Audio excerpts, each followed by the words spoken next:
Did you say that some of the boards that you're aware of, big name boards, ones with good track records, are actually the most dysfunctional? Is that was that what you said? And could you elaborate on that if so?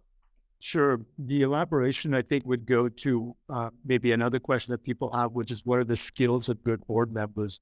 And the skills today are might be quite different than 5 or 10 years ago. So I look at why are they dysfunctional? First of all, many of those boards are very well paid, and so the board members there have a financial and economic incentive to ensure the continuity uh, of their appointment to that board because it's economically meaningful. Again, it goes to level of objectivity and independence and who are you representing and whether you would actually say to a CEO or encourage someone to change CEOs or make the right decisions for a company. So the amount of money and the extent or how your tenure go into not being objective or thoughtful enough about what's right for an organization.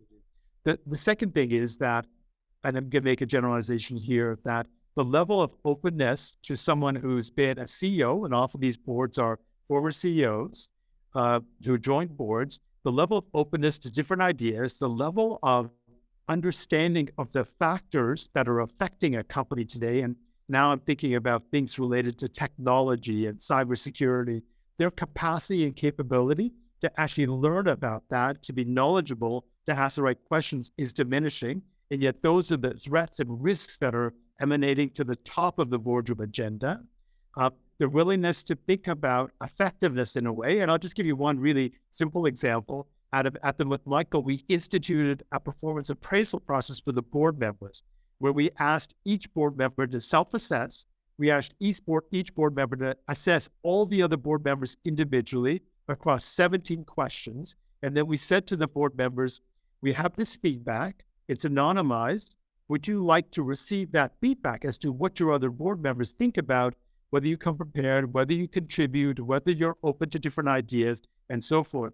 But I have not seen that. In fact, we are starting to do that on some of the boards I'm on, but I've literally not seen that on any boards because of the fear of people being perceived that they're not contributing. And so there's conversations about, hey, Adam, you're actually not effective. Would you step down from the board?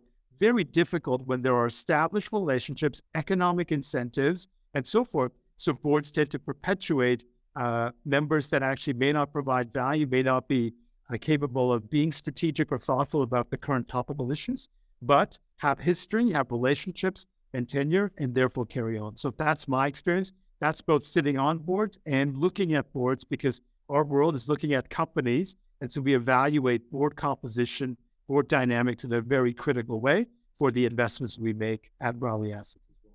That is just a fascinating exercise of choosing whether you want peer feedback. I imagine it's quite telling those that actually say, yes, I do, versus those that don't. Just the selection probably tells you something.